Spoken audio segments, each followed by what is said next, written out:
Hello,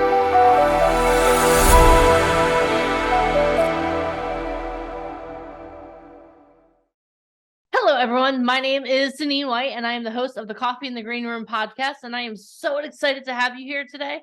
Here at Coffee in the Greenroom, we have the conversations that you don't have in front of the stage, you have in the green room before you take the stage. Cheryl, thank you so much for being here today. Of course. Awesome. So today, my special guest is Cheryl Conner. She is a publicist. She does PR for people that are in need of PR, shall we say. So Cheryl, can you introduce yourself a little bit for my audience? Sure. I've been in PR for, more years than I should probably admit, but both corporate, individual, everything in between. Have learned so much along the way and am just excited to share anything that I can because it is so important. Communication runs the world. We know it. It does. It does. So how did you get your start in PR to begin with? I got into PR by, I guess, fortunate accident. I was an English minor, majored in something else, thought that's what I was going to do, then ended up in supporting my family, becoming a writer. And it was quite interesting. I've earned every gray hair. But when I first learned that I was going to be doing the field that I was doing and got into the writing work, I got very interesting news that women in writing could earn minimum wage. That was it. Wow. Public relations pays much more. It's much more worthwhile. And that's where I've stayed. That's where I've grown my business. That's awesome. So when people think PR, they think of a lot of different things. They think of the person that comes out before a press conference. They think of a lot of different things. So can you break down a little bit about what a PR person really does? Sure. A PR person, well, I know a lot of them who were in the limelight quite a bit. That's really not the gist of it. It's not the crux. The PR person is generally in the background, but making certain that everything about your communication to your audience is effective. There is so much to it. Making certain it's the right message, the right program, the right timing. I've seen so many people get mistaken, just get caught up in the idea that, if we've got to tell our story, we've got to be seen, we've got to be known, and have just had that dissolve into no business benefit or worst case disasters because it's poor timing. There's the famous story of a tech company, who got pitched and covered by Fortune magazine, but the coverage happened in a timing where they'd had a bad financial quarter. Well, granted, they were talking about technology, but hey, Fortune is a financials magazine. It could not have been worse timing. There was a 2 or 3 page feature in the magazine, thanks to the avid pitching of somebody who didn't think that through.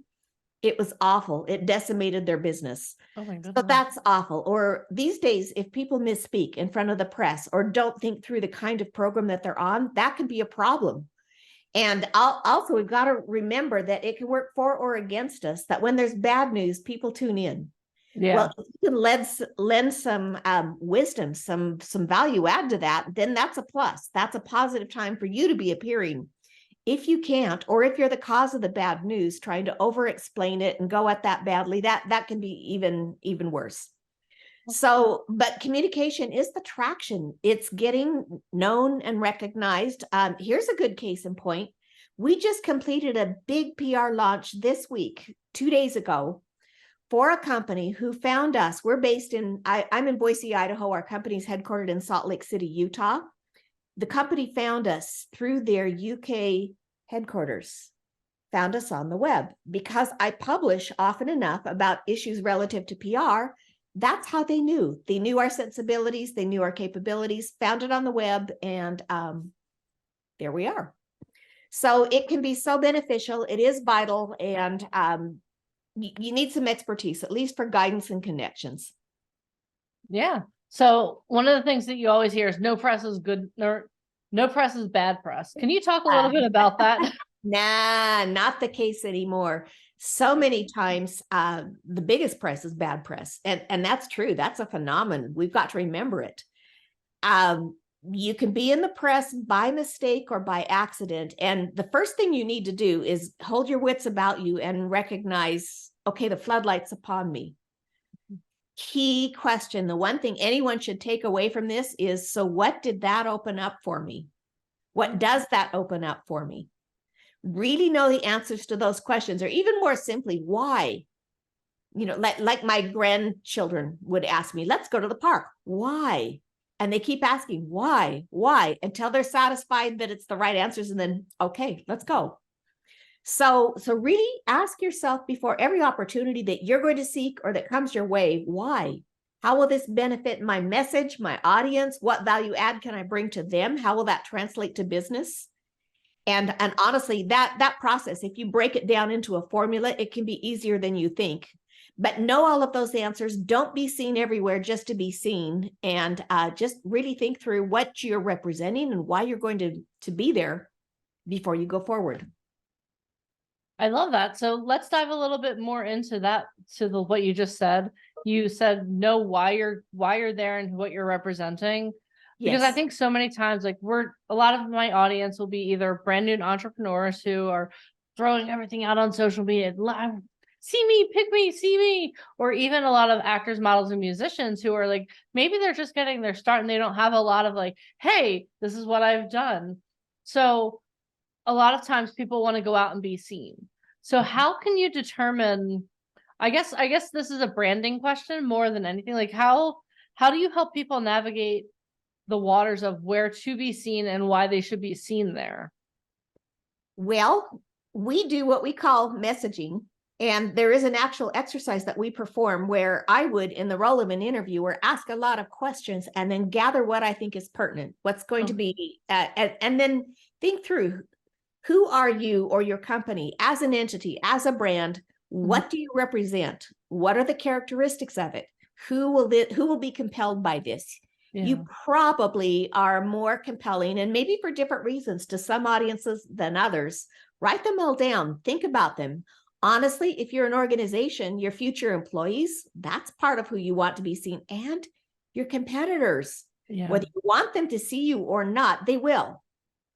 They will. And if you do not brand yourself overtly and consistently, somebody else is going to brand you for you, and it's not going to be your friends. It's going to be probably your enemies who characterize you if you're not really out there and established in your own right. So the first thing to do, and if I were supporting you, I would do that with you, determine all of those right answers. If I were to describe you in 2 words, and that's not necessarily a formal branding tagline, but if I were to describe you in a couple of words, what would I say? How would I choose those words? We don't want you either to go out there into the public and be just full of information or just full of yourself. And people say, so who is that? What is it? What do they do? Somebody comes to me and says, I need to be on Meet the Press. I can talk coherently and interestingly about so many topics. Well, true. Absolutely true. They're not going to choose you. If you're not recognized as important in a certain way, as an authority on a certain topic, it won't matter that you're interesting, or say whatever you have to say to get me on there. I'll do well when I get there. No, they want to know what you stand for and what you're going to say before you say it. Yeah. Then be interesting when you get there. So all of those things need to be decided in advance. And ultimately, we'd have it boiled down to a couple of paragraphs. If there were 100 words, 70 words, whatever, and then you consistently are described in that way, that is important. That is vital. Put it out there. I help organizations. There's an organization I'm helping in the University of Connecticut. They have a performance series, and they've got these amazing, amazing Grammy-winning, all kinds of performers come. Those performers who've defined themselves, and there is a place where I can see, what do you stand for? What are you? What's the genre of music? What have you done that's interesting? What in your background is interesting?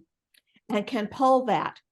And if there are really good, interesting, appropriate photos, I can pull that. I can even put it in for people to get more if they need.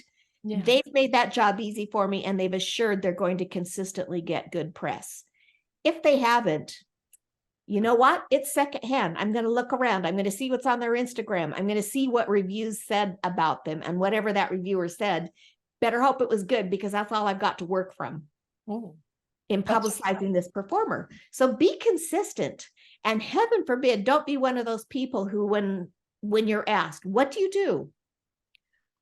if you had an hour, I could tell you, but anything less than that, there's so much. I'd be leaving something out. It's like, okay, bye. I never trust those people. Oh, how many hours do you have? No, if you can't tell me in like 30 seconds or less, then I don't think you really know what you do. You really don't. You're excited about it. I can see that. Or you turn into a fire hose, and that's, Even worse. I see situations where the reporter never gets a chance to ask a question because they're flooded with the floodgate, and it's a miserable experience for them. And they walk away and say, I don't know. So don't be any of those people. Be really cohesive. We get that messaging down. What I typically do then is, let's do a press release. Let's announce something newsworthy. But then all of this evidence goes into it. We're going to be able to control every word of a press release. But that is at least a foundation. That's a start.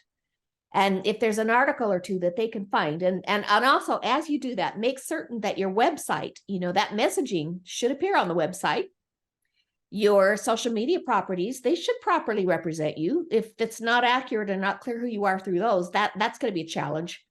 So don't shine the floodlight. And then when people, they do a couple of things. They'll look on your website and they'll run a search in Google. And if what they find contradicts with what you're trying to tell them now, that's going to be a problem. Or if it's really not substantiated anywhere else, or if it's contradicted anywhere else, that's going to be a problem. But those are basic steps. And if those are in place, you at least have a good starting point. Yeah. And again, I guess consistency is so important, because you've said that word multiple times here. So be consistent in your messaging. But for someone who's brand new and just starting out, whether it's an entrepreneur or an actor, or model, musician, like, how do they start to establish those things? Because if you've not done something worthy of putting out a press release, or you haven't been interviewed in a magazine, like, how do you start setting the foundation so that for that consistency? Well, get started with something like VIP Ignite. That would be obvious, because then you're in the company of others and of really talented resources who can give you templates, can give you ideas, can give you direct support. But get out there on social media, and if it's nothing more than a photographic portfolio and you're writing a blog, put that out, share that. It would be easy with a little bit of help to just get that initial bearing under you. That starts, and you can be open about, I'm getting started in this arena. Here are the kind of things I'm looking for. Look for connections, network. Who do I know who can help? Network, be in the places where those networks exist. Talk to people, get their suggestions. The people who have already succeeded, who have gone the path that you're going to be going, ask them, what did you do? What did you do first? What did you do second? It's going to be that knowledge plus connections that get you off the ground and get you into your first opportunities. And then there's this funny note, but there's some reality to it. Humble bragging. You can put out a post. Don't be egotistical about it, but let people know I was very excited for this opportunity. I learned a lot on the way, making me know my next opportunities will be even better when I arrive. But this is what I did, and I'm really proud of it, and I welcome your feedback. And now you're catching people's interest. They see it. But then make certain that you're networking with the right people. You're asking the right people for advice, for input, and doing it in a courteous way. And again, being consistent too. One of the things we tell all of our talents, whether they're brand new or they've been with us for a long time, we always tell them, like, always share your journey. Like, we're going to be in New York City in a couple of weeks, and they're going to have the opportunity to perform for someone who's a member of the Friars Club. They're going to have an opportunity to do all of these things. And we're like, okay, proximity plus proof equals power. So start sharing your journey. When you're in the moment, make sure you're taking photos, make sure you're documenting it. And then when people look onto your Instagram, they're going to be like, wow, how did this person who has no experience get all of these connections and do all of this? So thank you so much for sharing that, because it's like, I'm sure you feel this way too sometimes, Cheryl. For us, it's like, okay, mom told me to do this. And I'm like, I don't necessarily believe mom. But when dad comes in and says the same exact thing, all of a sudden it starts making sense. And in those networking opportunities, of course, get the photos with those people who are well-known and who have a big following. Tag them. Get those photos, post those. And because all of that following is then the halo now encompasses you, and it gives you credibility that, oh, you're in the mix, you're in the crowd, you're not somewhere in Lincoln, Maine, and nobody knows you or can find you. Yeah, that's true. So let me ask you another question. So when a lot of times people, they know that, we'll keep with the entertainment industry, they know that they need an agent, they know that they need a manager. When is a good time to bring in a PR professional? I am a PR professional, and I'm going to tell you, the sooner the better. Don't die and hang yourself if you've already gone out there without one. And in fact, you may learn from the lessons of people who've tried that. Yeah. The stat rule is go as far as you can without hiring big time representation. Yeah. But on the other hand, do get expert counsel from someone. And mainly what you're going to need in those early stages is their strategic guidance and their connections, those two things. Yeah. Okay. And that, you know, don't mortgage your home and empty your savings account and just say, get me seen, because you worst case, you may be seen and it may not be in a good light. Yeah. You want to make sure you have that foundation set before you're really seen consistently. You have to be consistent so you can be consistent. Well, and some of these people, when you say, I need publicity, I need marketing, I need PR, so many things fall in that category. Yeah. And when I look around, there are some who have stature, they have gravitas, they get things done, they have sophistication, and there's some who are screaming from a microphone with a mohawk and fluorescent clothing. And, you know, does the resource that you're talking to, you know, find out what they've done and for whom. Take a look at it. Ask those individuals.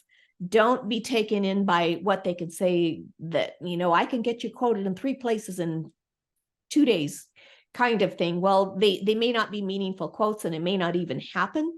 So just be a little cognizant of, look around, see who like you, who's successful, what did they do, who did they use, get examples from whoever you're thinking about working with, and don't hesitate to have a number of good conversations. The really good resources are not going to pressure you.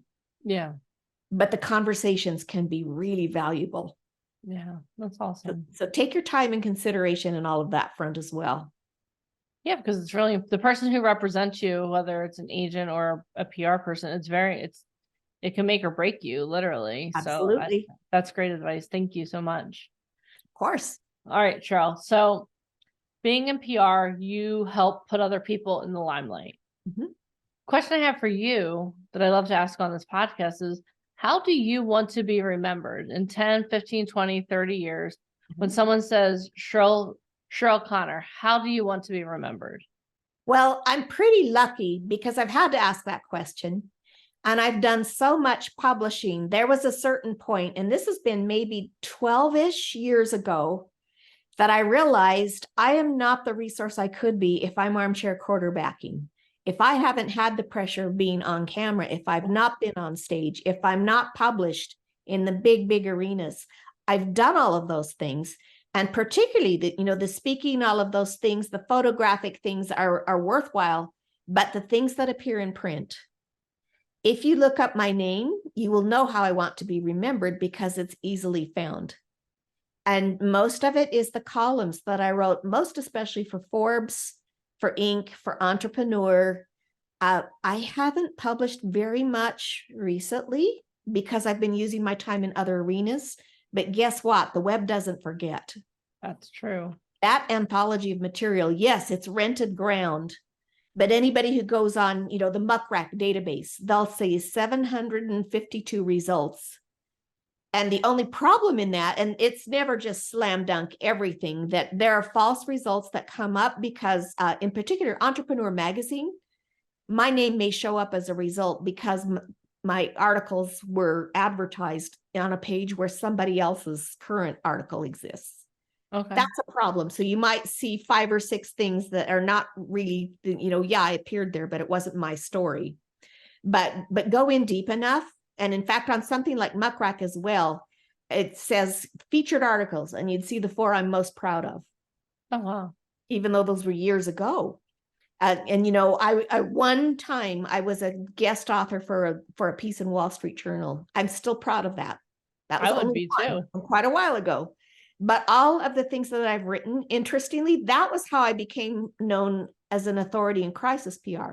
Not that I ever proclaimed it or had any ambition or desire to do such a thing. I'd rather talk to people about prevention. But because I've written so much on that topic, that is a big theme that comes up when people look me up and they draw their own conclusion, or word of mouth because of people I've supported and helped. Either way, I'd say beyond just the word of mouth network, you want results to show up on Google that are true and accurate, not just, oh, she's seen, she's out there, but are really accurate to, so what value does she bring to the world?